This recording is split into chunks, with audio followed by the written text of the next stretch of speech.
Ration ഡോക്സിൻ്റെ അടുത്ത വീഡിയോയിലേക്ക് സ്വാഗതം. ഇന്ന് നമ്മൾ കൈകാര്യം ചെയ്യുന്ന വിഷയം അല്ലെങ്കിൽ നമ്മൾ പറയുന്ന വിഷയം എന്താണെന്ന് വെച്ച് കഴിഞ്ഞാൽ മലയാള സിനിമയുടെ രാജാവാര്. അതായത് വിവിധ രീതിയിലുള്ള ചർച്ചകൾ വർഷങ്ങളായിട്ട് നടക്കുന്നുണ്ട്. കാര്യം മലയാള സിനിമയിലെ ഏറ്റവും നമ്പർ 1 ആരാന്നുള്ളത് നമുക്കത് എപ്പോഴും പറയാൻ സാധിക്കുന്നത് ഏത് കാലഘട്ടം എടുത്താലും, അതായത് ഇന്നത്തെ മലയാള സിനിമയിലെ നായക നടന്മാരെ നമ്മൾ എടുത്തു കഴിഞ്ഞാൽ എനിക്ക് തോന്നുമ്പോൾ മമ്മൂക്കയും ലാലേട്ടനെയും മാറ്റിവെച്ചാൽ മമ്മൂക്കയോടൊപ്പം ലാലേട്ടനോടൊപ്പം പിടിച്ചു നിൽക്കാൻ പറ്റുന്ന ആ തലമുറയിലുള്ള ആരും ഇന്ന് സിനിമയിൽ സജീവമല്ല.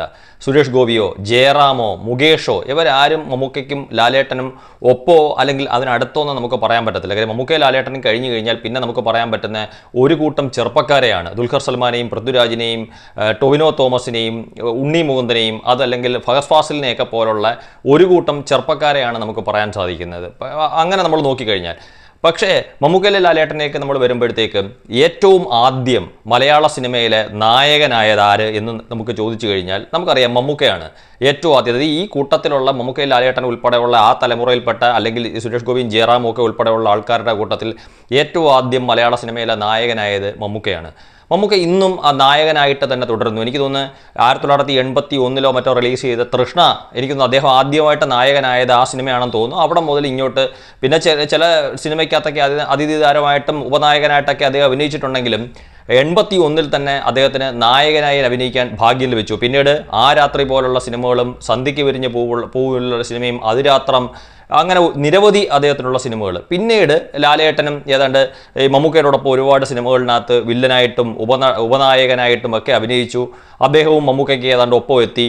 അങ്ങനെ രണ്ടുപേരും തമ്മിലുള്ള ഈ യാത്ര തുടരുമ്പം നമുക്ക് ഈ ഒരുപാട് പഴയ കാലത്തിലോട്ട് പോകാതെ 1980കളിലോ 90കളിലോ അല്ലെങ്കിൽ 2000 അല്ല ആ ഒരു കാലഘട്ടത്തിൽ വളരെ പുറകോട്ട് നമുക്ക് പോകാതെ ഏറ്റവും അടുത്ത കാലത്തുള്ള സിനിമകൾ തന്നെ നമുക്ക് നോക്കിക്കഴിഞ്ഞാൽ നമുക്ക് മനസ്സിലാവുന്ന ഒരു കാര്യമുണ്ട്. മമ്മൂക്കയുടെയും ലാലേട്ടൻ്റെയും സ്ക്രിപ്റ്റിൻ്റെ ഒരു സെലക്ഷൻ അല്ലെങ്കിൽ ഒരു കഥാപാത്രം അവർ തിരഞ്ഞെടുക്കുന്നതിനകത്ത്.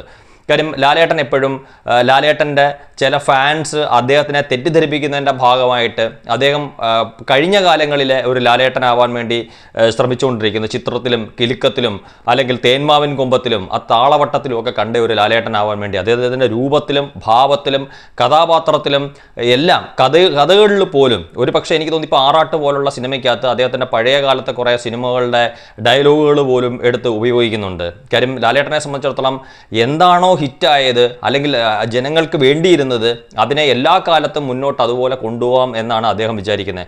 എനിക്ക് തോന്നുന്നു അത് തന്നെയാണ് അദ്ദേഹത്തിൻ്റെ ഒരു പരാജയമായിട്ട് കാണുന്നത്. എന്നാൽ മമ്മൂക്കയെ സംബന്ധിച്ചിടത്തോളം മമ്മൂക്കയ്ക്ക് അറിയാവുന്ന ഒരു കാര്യം എന്ന് വെച്ചാൽ എന്നും ഒരു ടൈപ്പ് രീതിയിലുള്ള കഥയും കഥാപാത്രങ്ങളും സംഭാഷണ രീതിയുമായിട്ട് മുന്നോട്ട് പോയി കഴിഞ്ഞു കഴിഞ്ഞാൽ ഒരു മനുഷ്യനും സിനിമയിലെന്നല്ല ഒരു മേഖലകളിലും പിടിച്ചു നിൽക്കാൻ പറ്റത്തില്ല. അവരുടെ കാലത്തിനനുസരിച്ചുള്ള അവരുടെ ടെക്നിക്സിനകത്തുള്ള മാറ്റങ്ങൾ ഉണ്ടായിരിക്കണം. അത് എല്ലാ മേഖലകളിലും നമുക്കിപ്പോൾ ഒരു അഭിഭാഷകനെയോ ഒരു ഡോക്ടറെയോ എടുത്താൽ പോലും പഠിച്ച കാലത്ത് പുസ്തകത്തിൽ പഠിച്ചിട്ടിറങ്ങിയിട്ട് അത് തന്നെ എല്ലാ കാലത്തും തുടരാമെന്ന് വിചാരിച്ചാൽ നടക്കത്തില്ല. കാലത്തിനനുസരിച്ചുള്ള നിയമവ്യവസ്ഥകൾ മാറുന്നതിനനുസരിച്ചൊരു വക്കീലും അല്ലെങ്കിൽ ആരോഗ്യരംഗത്തുള്ള മാറ്റങ്ങൾക്കനുസരിച്ചൊരു ഡോക്ടറും മുന്നോട്ട് പോയാൽ മാത്രമേ അവർക്കെപ്പോഴും മുന്നോട്ട് പോകാനോ അല്ലെങ്കിൽ അവർക്ക് അവരുടേതായിട്ടുള്ള മേഖലകളിൽ ഒരു വിജയം നേടാനോ സാധിക്കൂ. അങ്ങനെ നമുക്ക് വരുമ്പോഴത്തേക്ക് ഇപ്പം ലാലേട്ടൻ ഈ അടുത്ത കാലത്തുള്ള ലാലേട്ടൻ്റെ ഒരു സ്ക്രിപ്റ്റ് സെലക്ഷൻ അല്ലെങ്കിൽ കഥാപാത്രങ്ങളുമായിട്ട് അദ്ദേഹം മുന്നോട്ട് പോകുമ്പം ഇനി വരാൻ പോകുന്ന ഇപ്പം റിലീസിന് കാത്തിരിക്കുന്ന തുടരും പോലുള്ള സിനിമകൾ റിലീസിന് ശേഷം നമുക്ക് പറയാം.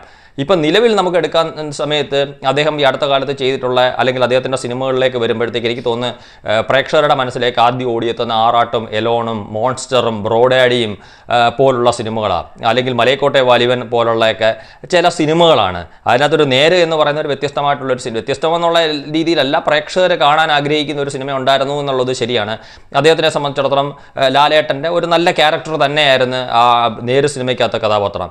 എന്നാൽ മമ്മൂക്കയെ സംബന്ധിച്ചിടത്തോളം മമ്മൂക്കയിലേക്ക് നമ്മൾ വരുന്ന സമയത്ത് അദ്ദേഹത്തിൻ്റെ ഈ അടുത്ത കാലത്തുള്ള തെരഞ്ഞെടുപ്പിനകത്ത് എനിക്ക് തോന്നുന്നു ടർബോ എന്ന് പറയുന്ന ഒരു ആക്ഷൻ പടം ഒഴിച്ചു നിർത്തി കഴിഞ്ഞാൽ ഇപ്പോൾ കാതൽ പോലുള്ള സിനിമകൾ, കണ്ണൂർ സ്കോഡ് പോലുള്ള സിനിമകൾ, ഭ്രമയുഗം പോലുള്ള സിനിമകൾ, ഇത്തരത്തിലുള്ള സിനിമകളെന്ന് പറഞ്ഞു കഴിഞ്ഞാൽ ഒരുപാട് പ്രേക്ഷകർ, അതായത് നമ്മൾ എല്ലാ സിനിമകളിലും കണ്ടിട്ടില്ലാത്ത മമ്മൂക്ക, അതായത് ഈ പുതിയ കഥാപാത്രങ്ങളിലേക്കും പുതിയ രീതിയിലുള്ള അവതരണങ്ങളിലേക്കും പ്രേക്ഷകരിലേക്ക് എത്തിക്കാൻ വേണ്ടിയിട്ട് ഇപ്പോൾ മമ്മൂക്കയെക്കുറിച്ച് പറഞ്ഞാൽ നമുക്ക് എല്ലാവർക്കും അറിയാം. ഏതെങ്കിലും ഒരാൾക്ക് ഒരു കഥ എഴുതുന്ന ആളെ അടുത്ത് കണ്ടാൽ തന്നെ അയാളോട് ഇപ്പോൾ എന്ത് ചെയ്തുകൊണ്ടിരിക്കുകയാണെന്ന് ചോദിക്കുമ്പോൾ കഥ എഴുതുകയാണെങ്കിൽ ആ കഥ എന്താണെന്നാണ് ചോദിക്കുന്നത്.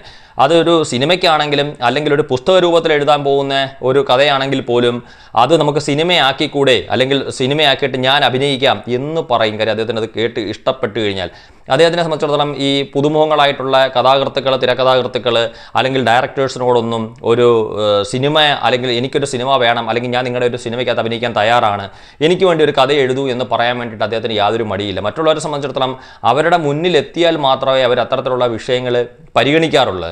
അല്ലെങ്കിൽ നിലവിൽ ഹിറ്റുകൾ സൃഷ്ടിച്ചിട്ടുള്ള സംവിധായകരുടെ പുറകെ പോകാനാണ് അവർക്ക് താല്പര്യം എന്ന് പറയുന്നത്.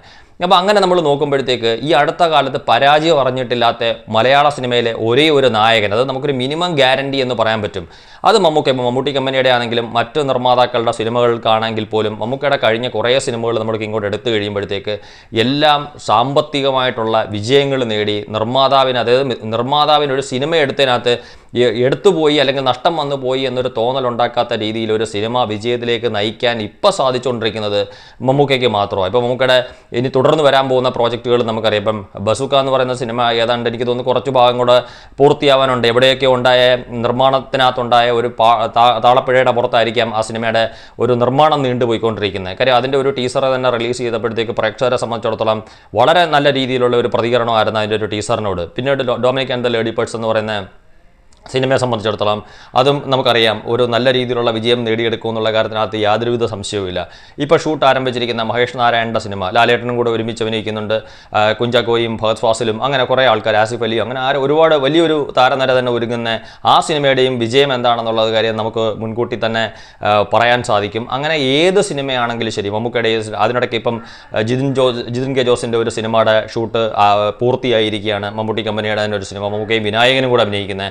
അതിനകത്തെയും പുറത്തു വരുന്ന വിവരങ്ങൾ പ്രകാരം വ്യത്യസ്തമായിട്ടുള്ള ഒരു ക്യാരക്ടറാണ് മമ്മൂക്ക പ്രേക്ഷകരുടെ മുന്നിലേക്ക് എത്തിക്കാൻ പോകുന്നത്. കാര്യം ഇതുവരെ ചെയ്തിട്ടില്ലാത്ത രീതിയിലുള്ള ഒരു വ്യത്യസ്തമായിട്ടുള്ള ഒരു കഥാപാത്രം. ഇങ്ങനെയൊക്കെ നോക്കുന്ന സമയത്ത് നമുക്കറിയാം മലയാള സിനിമയിലെ നിലവിലുള്ള ഒരു രാജാവ് എന്ന് പറയുന്നത് മമ്മൂക്ക തന്നെയാണ്. കാര്യം ഇനി ചിലപ്പോൾ നമ്മൾ പറഞ്ഞ കണക്ക് അങ്ങോട്ടുള്ള പോക്കിനകത്ത് ചിലപ്പം അങ്ങോട്ടും ഇങ്ങോട്ടുള്ള മാറ്റങ്ങൾ ചിലപ്പം കാലം നൽകുമായിരിക്കും, അല്ലെങ്കിൽ കാലം പറയുമായിരിക്കും. പക്ഷേ നിലവിൽ നമുക്ക് നോക്കുമ്പോഴത്തേക്ക് മമ്മൂക്ക തന്നെയാണ് മലയാള സിനിമയിലെ രാജാവ്. മമ്മൂക്ക തന്നെ ഇതേപോലെ അദ്ദേഹത്തിൻ്റെ സിനിമയോടുള്ള ഒരു അർപ്പണ മനോഭാവത്തിൻ്റെയും അതിൻ്റെ ആത്മാർത്ഥതയ്ക്കും ഉള്ള ഒരു ഫലമായിട്ട് ഇനി ഒരുപാട് കാലം അദ്ദേഹത്തിന് ഈ ഒരു നമ്മൾ പറയുന്ന മലയാള സിനിമയിലെ നമ്പർ 1 എന്നുള്ള ഒരു പദവി നിലനിർത്തിക്കൊണ്ട് മുന്നോട്ട് പോകാൻ സാധിക്കട്ടെ. Thank you.